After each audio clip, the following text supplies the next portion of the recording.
Any kind of program whenever we design, the first element is के ensure करना कि मेरा प्लेयर इंजरी फ्री है, and then we start to build on it. जो भी strength programme जो बनता है वो इन दो चीजों के ऊपर बनता है. स्टेबल मसल्स को और स्टेबल और स्ट्रॉन्ग बनाओ, एंड जो फोर्स प्रोड्यूसिंग मसल्स है उनको उनका काम पूरा करता है, मतलब वो फोर्स पूरा प्रोड्यूस करता है. सो विशाल, कोई भी क्रिकेटर होता है वो कैसे अपनी फिटनेस रूटीन मतलब सेट करता है? माना कि कार्डियो कैसे वो आजमाता है, कैसे वो वेट लिफ्टिंग आजमाता है, कैसे वो फ्लेक्सिबिलिटी या स्ट्रेचेबिलिटी को आजमाता है. मेरा कहने का मतलब ये है कि मान लो आज कोई विराट कोहली का बहुत ही बड़ा फ़ैन है, तो वो उसने सोशल मीडिया में पढ़ लिया कि वो ओलंपिक वेट लिफ्टिंग करता है, तो वो अंधाधुन डायरेक्ट वो फॉलो करना शुरू कर देगा, और वो एज अ फिटनेस पर्सपेक्टिव आपको भी पता है कि वो सही रास्ता नहीं होगा उसके लिए. तो मैं आपसे जानना चाहूँगा कि कौन कौन सी एक्सरसाइजेज आप रेकमेंड करते हैं इन क्रिकेटर्स को. वो भी इम्पोर्टेंट है कि पूरी जांच परख करने के बाद ही आप रेकमेंड करते हैं, पर मैं जानना चाहूँगा कि कौन कौन सी अलग अलग तरह की एक्सरसाइजेज आप ऑप्शन उन्हें देते हैं, ताकि हमें भी पता चले as a viewer, as a avid cricket lover, कि हमारे जो प्लेयर्स हैं, जो फेवरेट प्लेयर्स हैं, वो क्या क्या फिटनेस रूटीन आजमाते हैं. सो अगेन वंस हम लोग ने वो आइडेंटिफाई किया है कि एक प्लेयर की नीड क्या है, सो बेसिस दैट हमें पता चल जाता है कि ओके, सो इसकी स्पीड कैपेसिटी बिल्ड करनी ज़रूरी है, इसकी एरोबिक कैपेसिटी बिल्ड करनी ज़रूरी है, इसकी स्पीड एंड्योरेंस कैपेसिटी बिल्ड करने की ज़रूरत है.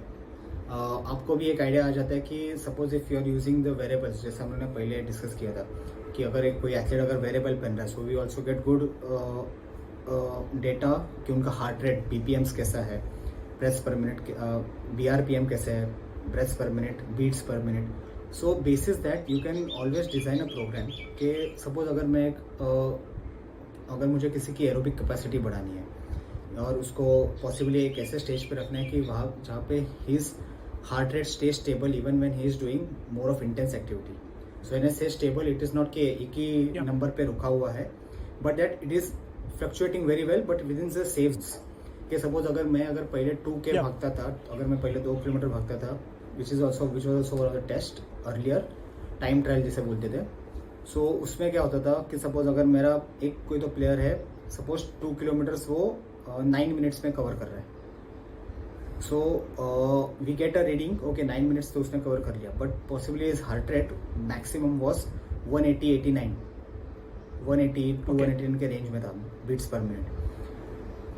As you start to train, possibly in the next test you identify कि उसका स्कोर अभी से उतना ही है, ज़्यादा डिफरेंस नहीं. सपोज 8 मिनट 50 सेकेंड्स हो गया है, earlier it was 9, but at the same instance his heart rate has come down. It was now stable more at say 170, 175.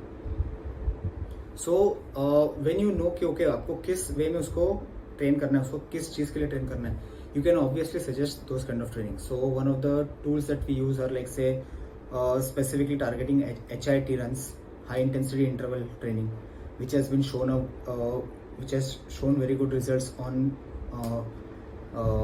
developing good heart health of the athletes as well as develop there. क्या क्या उसकी exercise है वो भी बता दीजिएगा. HIIT में क्या क्या आप वर्कआउट्स करते हैं, कौन कौन सी तरह की एक्सरसाइज है, वो भी थोड़ा ऊपर से बताएं. So it is like so high intensity interval training when we say, so the name itself says कि हाई इंटेंसिटी है एंड इंटरवल्स है.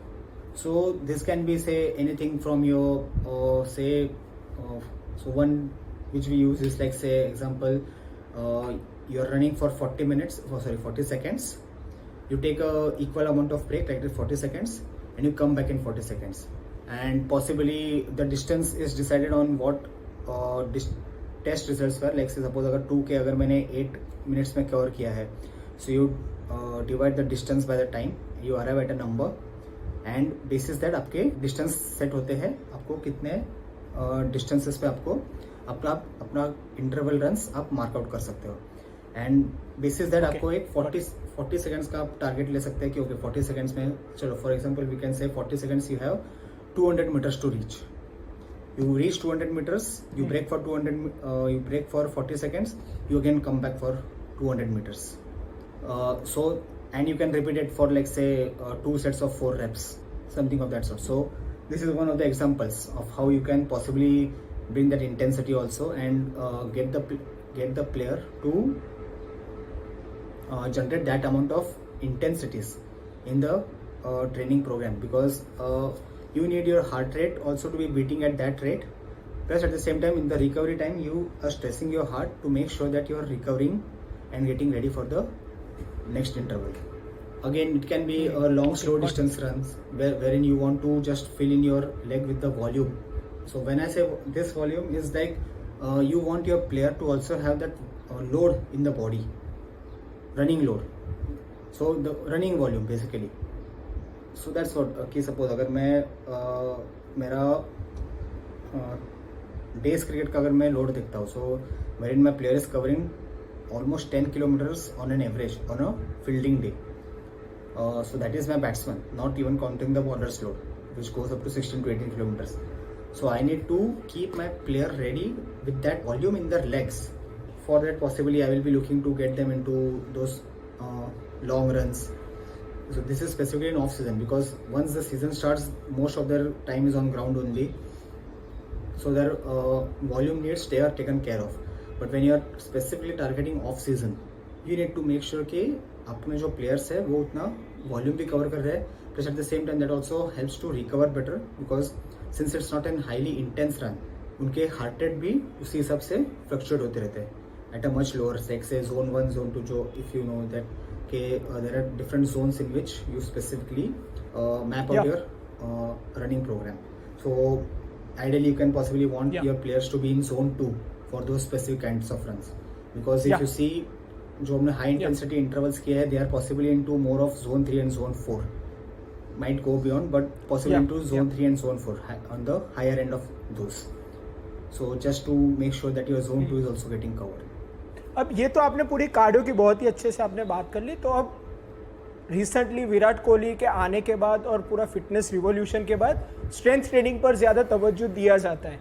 तो आपके हिसाब से स्ट्रेंथ ट्रेनिंग कौन कौन से प्रकार की होती है, कौन कौन से ऑप्शंस मिलते हैं लोगों को? और जैसे कि आपने कहा कि बैटिंग के बैटर्स और बॉलर्स में दोनों में उनका इंडिविजुअलिस्टिक प्रोग्राम बनाते होंगे, पर मैं सिर्फ आपसे ऑप्शंस जानना चाहूँगा कि स्ट्रेंथ ट्रेनिंग के क्या क्या ऑप्शंस आप प्रोवाइड करते हैं इन प्लेयर्स को? First of all, we have to understand कि when we say strength, what are we meaning towards it?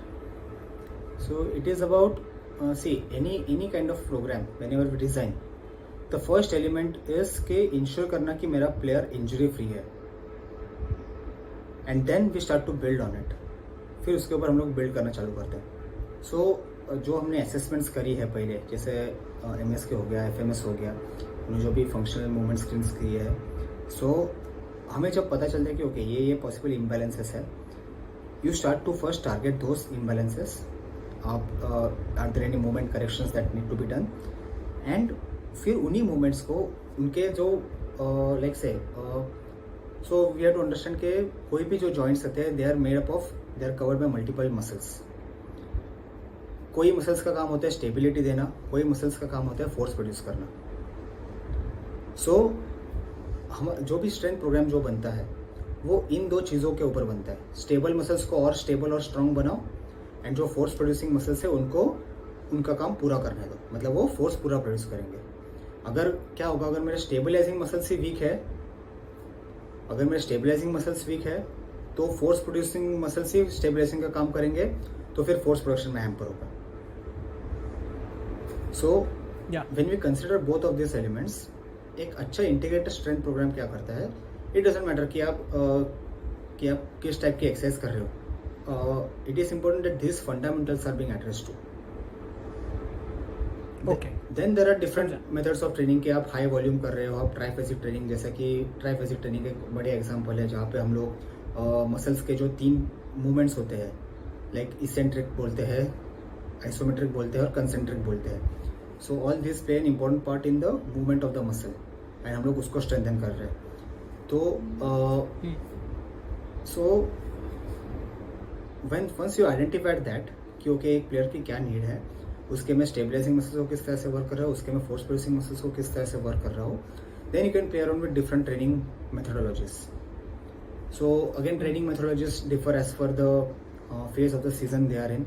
आपको किस टाइप के एक्सरसाइज कभी करने हैं, कंपाउंड एक्सरसाइज जो बोलते हैं हम लोग, जैसे अपने स्क्वाट्स हो गए, बेंच प्रेस हो गया, डेडलिफ्ट हो गया, जिसमें मल्टीपल मसल ग्रुप्स इन्वॉल्व है. सो मुझे क्या बोलना अच्छा लगा कि हमें ऐसा नहीं ढूंढना कि मेरे लिए कौन सी एक्सरसाइज एकदम लाइक मैजिक पिल है.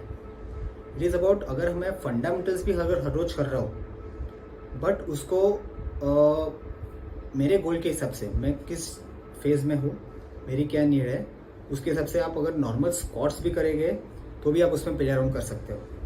लाइक अगर हम लोग ऑफ सीजन में है, मैं पॉसिबली हेवी स्क्वाट्स कर रहा हूँ to get that more strength and bulk in my legs. जैसे जैसे मैं नज़दीक आता हूँ थोड़ा फास्ट स्पीड में करता हूँ स्क्वाट्स को to build that explosive power.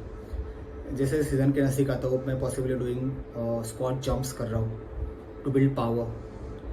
सो आपको ये समझ लेना ज़रूरी है कि आप एक एक्सरसाइज है आपकी जो कंपाउंड एक्सरसाइज है, मेन है, जिससे बहुत सारे डेरिवेटिव्स है एंड आप उन एक्सरसाइज को आपके नीड के हिसाब से, आपके ट्रेनिंग फेज के हिसाब से आप यूज़ कर रहे हो.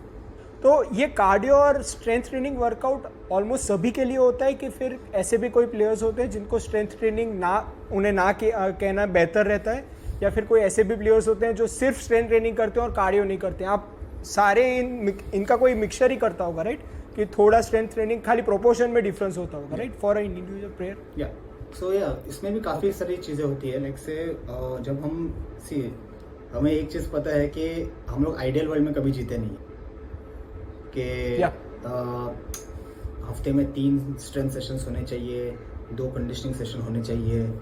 आप अभी आप सीजन में हो तो आप एक ही सेशन करो, आपका रनिंग का ये कवर हो जाएगा. बिकॉज वेरिएबल्स चेंज होते रहते हैं. एक आध प्लेयर का अच्छा दिन नहीं जाता है, उसको काफ़ी टाइम है, वो बोलेगा कि okay I am motivated, I want to do 1 strength session. फिर काफ़ी ऐसे प्लेयर्स होते हैं कि उनका पॉसिबली स्पीड बेस्ड एक्टिविटीज़ में ज़्यादा इंटरेस्ट रहता है. सो उन लोग बोलेंगे कि ओके सो अरे मुझे वेट रूम में नहीं जाना है, मुझे रनिंग करना है, मुझे मुझे जिम नहीं करना है.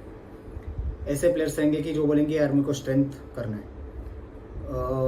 रनिंग पे थोड़ा उन लोग they will be like okay running whenever you say, but otherwise more often I will do strength. So it's a fine balance. आप एक प्लेयर का ही बाजू लेके नहीं बोल रहे हो कि ओके मैं स्ट्रेंथ ही करूँगा, तो okay you have to make him understand कि ओके आपको रनिंग क्यों ज़रूरी है. But there is not an ideal scenario.